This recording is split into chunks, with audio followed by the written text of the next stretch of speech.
নমস্কার বন্ধুরা, শীতের মরশুমে খেজুর গুড় খুব উঠেছে বাজারে। এই খেজুর গুড় দিয়ে আজকে আমি কাঁচাগোল্লা করে দেখাবো। বাড়িতে তৈরি খেজুর গুড়ের কাঁচাগোল্লা খেতে খুবই স্বাদ হয়, বাইরের থেকে একেবারেই অন্যরকম। প্রথমে আমি এখানে 1.5 লিটার দুধ ছানা করে নিচ্ছি। ছানাটা আমার হয়ে গেছে, এবার আমি গ্যাসটা নিভিয়ে দেবো।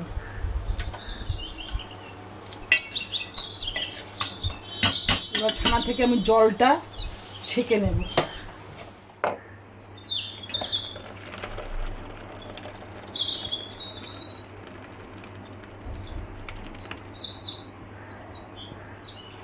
ছানাটা আর চটকাবার কোনো দরকার নেই, ডাইরেক্ট আমি কড়াতে গ্যাসটা কমিয়ে ঢেলে দিলাম।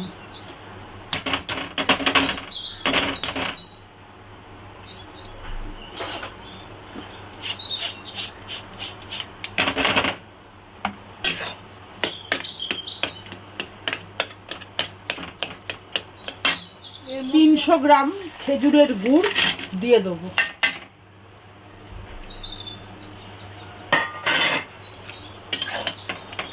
গ্যাসটা একদম লো ফ্লেম করে গুড়টাকে আমি এবার গলতে দেব।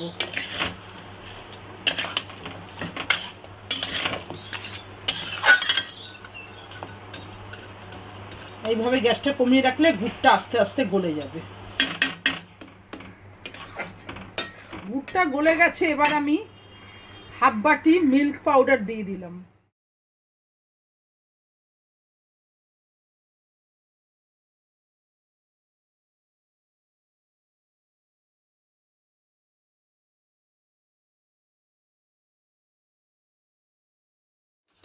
ছানাটা পাক হয়ে গেছে, এবার আমি 2 ঘন্টার জন্য ঠান্ডা হতে দেব। তারপরে আমি কাঁচাগোল্লার মতন শেপ দেব। আমি এবার থালার মধ্যে নামিয়ে নিচ্ছি।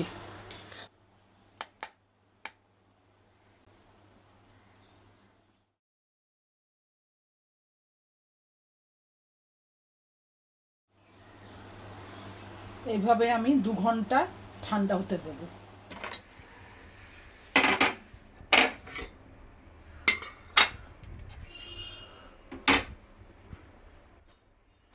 পুরো শক্ত হয়ে গেছে, আমি এবার একটু হাতে ঘি মাখিয়ে নিচ্ছি।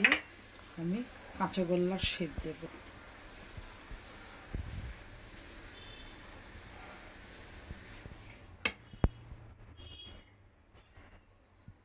কিশমিশ দেব।